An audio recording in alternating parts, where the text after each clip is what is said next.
Welcome to the Who Was channel, where we tell the stories of the greatest personalities in human history. In today's episode, let's find out who Albert Einstein was. In a modest home in the small town of Ulm, Germany, on March 14, 1879, a boy was born who would redraw the maps of the universe. His name? Albert Einstein. Son of Hermann Einstein, an engineer who loved experiments, and Pauline Koch, a talented pianist, little Albert grew up in an environment where curiosity was more than welcome. It was an honored guest.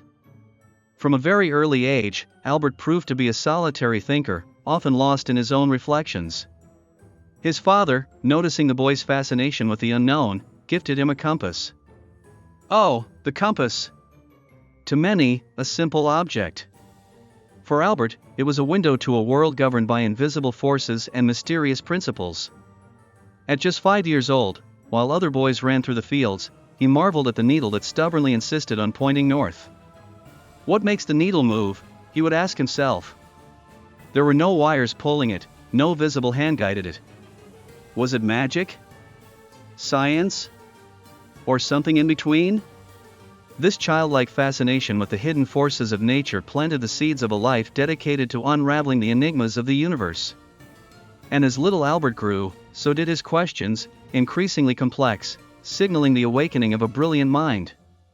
Yet, even with his undeniable intelligence, he would face challenges not with numbers or theories, but with the educational system of the time. Early education. Upon leaving Munich, a new phase unfolded in Albert Einstein's life, marked by both challenges and revelations. At that time, the educational system in Munich seemed like a cage for Albert's free spirit, whose thirst for knowledge was not satisfied with mere memorization and strict disciplines. Seeking an environment that nurtured his intrinsic curiosity and unique style of thinking, the move to Switzerland emerged as a beacon of hope. In Zurich, at the renowned Polytechnic, Einstein found what his heart longed for, an academic world that valued questioning and investigation. The city was a nursery of brilliant minds and revolutionary ideas, where talented young people from all over Europe gathered, bubbling with the desire to change the world. There, Albert was no longer a student struggling against the current, he was a fish finally at ease in the vast ocean of knowledge. It was in this stimulating environment that Einstein began to form crucial bonds, both personal and professional. Among these encounters, Mileva Maric stood out, a talented physicist who shared his passion for science and would become his companion. Together, they discussed theories, challenged established postulates, and dreamed of the discoveries they could make. These interactions were the fertile soil in which Einstein's future theories began to sprout. Amidst this atmosphere of intellectuality and discovery, Einstein was shaping not only as a scientist but also as a thinker and innovator. His experiences in Zurich, coupled with the freedom to explore physics in ways never before permitted to him, laid the groundwork for a period of prodigious creativity. It was a prelude to what would come to be known as his annus mirabilis, a moment that would not only define his career but also forever alter the foundations of modern physics. Move to Switzerland. In Zurich, the seeds of Albert Einstein's genius found fertile ground to germinate. At the Polytechnic, not only did ideas float freely, but the air was also charged with possibilities. Einstein's mind, always bubbling with questions and theories, began to operate at a frequency that resonated with the universe's great mysteries. It was during this period that Einstein, though still a student, began to realize that the laws of physics as known at that time might not fully explain reality. He observed the world around him, not just as a spectator, but as an active questioner, always challenging the status quo. And it was in Switzerland, away from the academic restrictions of Munich, that his imagination found the necessary space to expand and explore. Here, Albert developed a new way of thinking about light and movement. Equations and experiments that previously seemed abstract and distant began to fit together, like pieces of a puzzle he was destined to complete. This intellectual journey was not solitary. The company of other thinkers and the stimulation from Mileva, now his wife, were crucial. They exchanged ideas in cafes and during walks, debating and reformulating concepts that physics had accepted without question for decades. It was as if each discussion and every open book expanded the boundaries of the known, pushing Einstein closer to his revolutionary theories. This period of growth and learning in Zurich was just the prelude to what many would later call Einstein's annus mirabilis. It was a time of preparation, during which the foundations were laid for a year that would not only mark the peak of his scientific creativity but also change the course of physics forever. Miraculous year, 1905. A year that, on many calendars, might have passed without much notice. But in the universe of physics, it marked the dawn of a new era. While working in a cramped office at the patent office in Bern, Albert Einstein was about to illuminate the world with his intellectual brilliance. This would be his miraculous year, during which, through a series of published papers, he would redefine the foundations of modern physics. The first of these papers dealt with the theory of special relativity. With the elegance of a poet and the precision of a scientist, Einstein proposed that the laws of physics are the same for all non-accelerating observers and that the speed of light in a vacuum is constant, no matter the speed at which one is moving. This revolutionary concept challenged the traditional notion of absolute time and space, proposing instead an intertwined fabric of space-time. But Einstein did not stop there. His subsequent works in that magical year addressed the photoelectric effect, for which he would later receive the Nobel Prize, and Brownian motion, which provided empirical evidence for the atomic theory, showing that matter is composed of atoms. Each paper, each idea that emerged from his mind, was like a meteor tearing through the fabric of the scientific understanding of the time. Einstein, in that single year, not only proposed ideas that would be confirmed by future experiments but also laid the foundations for the development of modern physics. And while the world was still trying to catch up with the revolutions brought by 1905, Einstein was already moving toward another colossal project, his general theory of relativity. This further development would not only expand his analysis on gravity but also add another layer to his already profound understanding of the universe.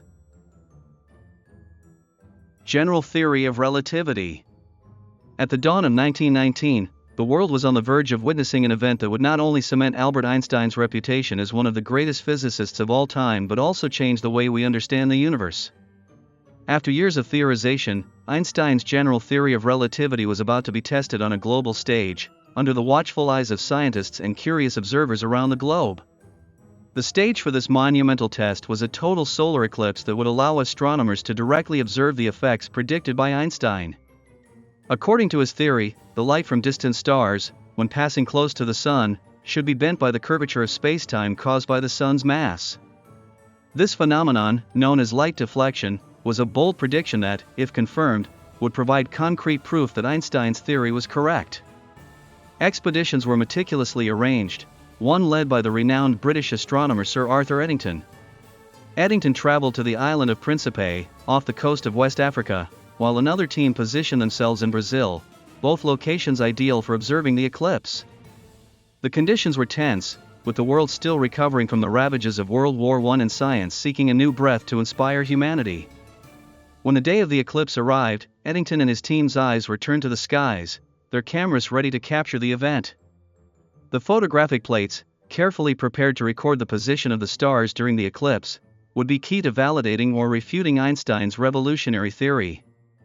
The results were unequivocal.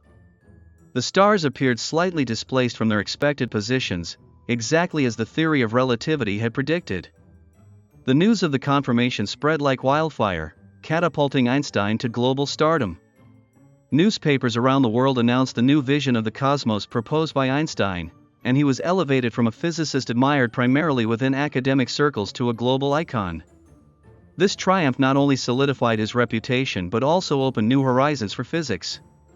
The confirmation of the theory of relativity not only changed the way we understand gravity but also set the stage for future explorations of the cosmos, which would continue to challenge and expand our knowledge of the universe, a universe that, thanks to Einstein, we now knew to be much stranger and more wonderful than we had ever imagined. Nobel Prize in Physics. After the resounding success of the confirmation of his theory during the 1919 eclipse, Albert Einstein not only gained worldwide fame but also the unquestionable respect of the scientific community. However, ironically, his Nobel Prize in Physics, awarded in 1921, was not for his revolutionary theory of relativity but for another equally fundamental discovery, the photoelectric effect. This theory, which he had proposed in his Annus Mirabilis of 1905, described how light could eject electrons from a material, demonstrating that light behaved both as a particle and as a wave. This crucial phenomenon not only challenged the traditional conceptions of classical physics but also laid the groundwork for what would later become quantum mechanics. Upon receiving the Nobel Prize, Einstein was catapulted not only into the public eye as a science icon but also as a visionary who had altered the basic perception of the nature of light and matter. This recognition came at a peculiar time, as the world was still reeling from the aftermath of World War I and was in search of new heroes and new ideas to believe in. With the prestige of the Nobel, Einstein not only solidified his position as one of the great names in physics but also as an influential public thinker. His opinions and ethics began to shape debates well beyond academic boundaries, addressing issues from pacifism to Zionism and socialism. This new status as a Nobel laureate did not bring only applause, it also attracted criticism and even hostility in some circles, especially in post-war Germany, where nationalism and resentment were beginning to simmer beneath the surface. Nevertheless, Einstein continued to use his voice to advocate for his convictions, remaining firm against the rising authoritarianism and promoting ideals of peace and international cooperation. As the political landscape in Europe became more tense and complex, Einstein often found himself at odds with the forces of extremism and irrationalism, which would eventually lead him to make crucial decisions about his future and his place in the world as the 20th century progressed. Activism and political opinions. With the aura of the Nobel now surrounding his name, Albert Einstein was not confined to the comfortable silence of laboratories or the isolation of academic offices. Instead, he increasingly embraced his role as a public intellectual, someone whose words resonated in the corridors of power and on the pages of newspapers. His impact transcended physics, reaching into the turbulent territories of politics and ethics. During the 1920s and 1930s, Einstein, a declared pacifist, not only spoke openly against war and militarization but also advocated for international cooperation and Zionism, a stance that generated both support and controversy. His fame and prestige provided a powerful pulpit from which his opinions on peace and humanity were heard by millions around the globe. His activism was not merely rhetorical. Einstein put his influence to work for causes he believed in, actively participating in campaigns and conferences, some of which sought to shape the course of global politics. One such instance was his involvement in the League of Nations, where he worked on committees that promoted education and culture as means to prevent conflicts. It was a time of great turbulence and change. The specter of nationalism was growing in Europe, especially in Germany, where the Nazi Party was beginning to gain strength. For Einstein, a Jew and a defender of liberal ideals, the policies of the Hitler regime were not just alarming but personally threatening. His firm opposition to Nazism and his vocal defense of pacifism and human rights made him a target. His ideas and his heritage were often criticized in German newspapers, and his scientific theories were dismissed as Jewish physics. Faced with growing anti-Semitism and hostility, Einstein began to feel that his time in Germany was coming to an end. This sense of urgency and the need for security would lead him to make one of the most significant decisions of his life: to leave Germany. This choice would not only alter his personal destiny but also position him in a new context, where he would continue his research and activism in a significantly different environment, across the Atlantic, in the United States. Escape from Nazism. As the political horizon of Europe darkened with the rise of Nazism, Albert Einstein found himself at a crossroads that threatened not only his intellectual freedom but also his very life. The increasingly draconian racial laws and the persecution of Jews made his continued presence in Germany unsustainable. In 1933, recognizing the gravity of the situation and the imminent danger, Einstein made a drastic and definitive decision: to leave his beloved homeland. His journey to the United States was not just an escape from an oppressive regime, it was a quest for refuge, a sanctuary for the mind where he could continue his research and express his beliefs without fear of retaliation. Princeton, New Jersey, offered that refuge. At the Institute for Advanced Study, Einstein found an environment that not only respected but celebrated academic freedom. In Princeton, Einstein was welcomed not just as a refugee, but as a living icon of science. The international scientific community watched, eager to see how this theoretical giant would adapt to his new life. For Einstein, however, this change represented more than just adaptation. It was an opportunity to reboot his mission to understand the mysteries of the universe. In the United States, his work continued with renewed vigor. Although free from the physical threats of the Nazi regime, Einstein did not detach from global issues. On the contrary, his voice became even more active and influential on the international stage. He began to dedicate more energy to activism, especially concerning pacifism and nuclear arms control, issues that would become centrally important in the following decades. Einstein also explored new avenues in his scientific research, embarking on the ambitious quest for a unified theory that could explain all the fundamental forces of the universe. This project, which would occupy his thoughts for the rest of his life, showed an Einstein not satisfied with past achievements, always pushing the boundaries of human knowledge. As he engaged in these new fronts, Einstein was not merely adapting to a new culture, he was shaping the culture with his ideas and indomitable spirit. This new chapter on American soil was not just a period of adaptation, but a prelude to yet another series of contributions that would leave indelible marks on science and global politics. Letter to Roosevelt. In the context of a Europe increasingly convulsed by war and advancing technologies of destruction, Albert Einstein, now established in Princeton, contemplated a profoundly altered global scenario. His position as one of the world's most renowned scientists carried not only prestige but a heavy responsibility. The discovery of nuclear fission in 1938 heralded a new and terrifying era in human capacity for self-destruction. In the midst of this climate of uncertainty and fear, correspondence from his colleague physicist Leo Szilard in 1939 became a catalyst for one of Einstein's most significant actions. Szilard warned about the dangers of recent advances in nuclear fission technology and expressed an urgent concern that Nazi Germany might develop an atomic bomb.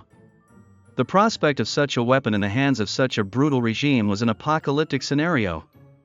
Compelled by the gravity of the situation, Einstein agreed to take a rare step, crossing the line between science and global politics in a way he had never before considered. He drafted a letter to President Franklin D. Roosevelt, a missive that outlined the potential creation of an atomic bomb and urged the United States to accelerate its own nuclear research. The letter, once delivered, triggered a chain reaction of events that would culminate in the Manhattan Project, the secret wartime effort to build an atomic bomb before the Germans could. This decision was not taken lightly. Einstein, a longtime pacifist, found himself in a painful moral dilemma. Supporting the construction of a weapon of mass destruction was in direct conflict with his long-standing principles. However, the fear that Hitler might obtain such power first led him to choose between two evils, opting for what he believed to be the lesser. Einstein never directly participated in the development of nuclear weapons, but his letter had an indelible impact, both on the course of the war and on subsequent global nuclear policies. His involvement in this matter would also provoke profound personal reflection on the role of scientists in society and the ethical implications of their discoveries. As the war years unfolded and the impact of his choice became ever more apparent, Einstein turned with renewed urgency to the promotion of peace and nuclear disarmament, themes that would become central in his public and private activities in the following decades. Years in Princeton. After the turmoil of World War II and the devastating use of atomic bombs, Albert Einstein found himself confronted with a world radically transformed. In Princeton, while the political and ethical repercussions of his letter to Roosevelt resonated, Einstein channeled his energy into a scientific challenge he had pursued for decades: the unification of the fundamental forces of nature into a single comprehensive theory. This quest for a unified theory, also known as the unified field theory, represented the pinnacle of Einstein's scientific ambition. He envisioned a mathematical framework that would not only explain gravitational interactions, as his theory of relativity already did, but would also incorporate electromagnetic forces. If successful, this theory would offer a complete and integrated understanding of the cosmos, a crowning achievement of his career. Dedicating himself intensely to this pursuit, Einstein delved into complex mathematical equations and abstract theories, often isolating himself for hours in his office at the Institute for Advanced Studies. The challenge was immense, as quantum physics, which had evolved parallel to his own theories, presented a picture of the universe that was radically different and seemingly incompatible with relativity on microscopic scales.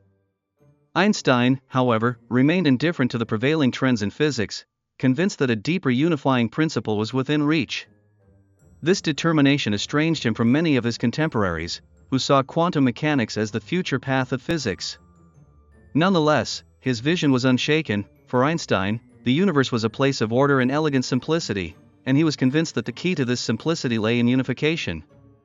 As he worked on this grand project, the letters and equations on his blackboard were not mere abstractions but fragments of an ancient code that, once deciphered, would reveal the deepest secrets of nature. Each day that passed without a solution only increased his resolve to continue, guided by the belief that the fundamental truth of the universe was still waiting to be discovered. This relentless pursuit of a theory that encompassed all forces of nature not only consumed the final years of his life but also established a legacy of questioning and intellectual depth that would continue to inspire physicists and thinkers around the world. Even in the shadows of the unknown, Einstein never lost hope that science would eventually unravel the hidden order behind the apparent chaos of the cosmos. Cultural and scientific influence. In the final years of his life, amidst the elongated shadows of an office filled with papers and notes, Albert Einstein continued to ponder the enigmas of the universe. His intellectual journey had taken him from the mysteries of light and space-time to the depths of atomic energy and the vast possibilities of a unified theory. In Princeton, his name had become synonymous with genius, but the man behind the equations remained humble and deeply committed to the pursuit of truth. Einstein's death in 1955 was not an end but a transformation point for his legacy. His work continued to resonate through the decades, influencing generations of scientists and the curious. The theories he formulated redefine how we understand the universe, laying the foundations on which modern physics was built. However, Einstein's impact transcended the boundaries of science. Einstein became a cultural icon, a figure whose image and words inspire ongoing debates about morality, technology, and the future of humanity. His commitment to human rights, peace, and social justice established a model for how scientists can and should influence society. In a world still grappling with issues of war, power, and responsibility, Einstein's reflections on the role of science in society remain more relevant than ever. Furthermore, his tireless pursuit of a unified theory inspired countless subsequent research endeavors, challenging scientists to look beyond appearances and seek a deeper understanding of reality. Although Einstein did not complete his theory of everything during his lifetime, his vision continues to be a compass for those exploring the frontiers of scientific knowledge. Reflecting on the life and legacy of Albert Einstein, it is clear that he was more than a scientist, he was a philosopher of science, a humanist who believed in the power of questioning and reason. His legacy is not just one of discoveries but of questions that still challenge us, a curiosity that still drives us to look at the stars and seek answers. Thus, Einstein's story does not end here, nor even with the conclusion of this narrative. It continues in every laboratory, in every classroom, and in every curious mind that dares to ask why. Einstein taught us that our universe is a place of mysteries and wonders, and that our quest for knowledge is a journey that never truly ends. His legacy is an eternal invitation to dream, explore, and above all, understand. If you enjoyed the content, please subscribe to the channel, like, comment, and share with your friends. Your support is essential for us to continue with this project. Comment below which other personalities you would like to learn more about. Thank you and see you in the next video.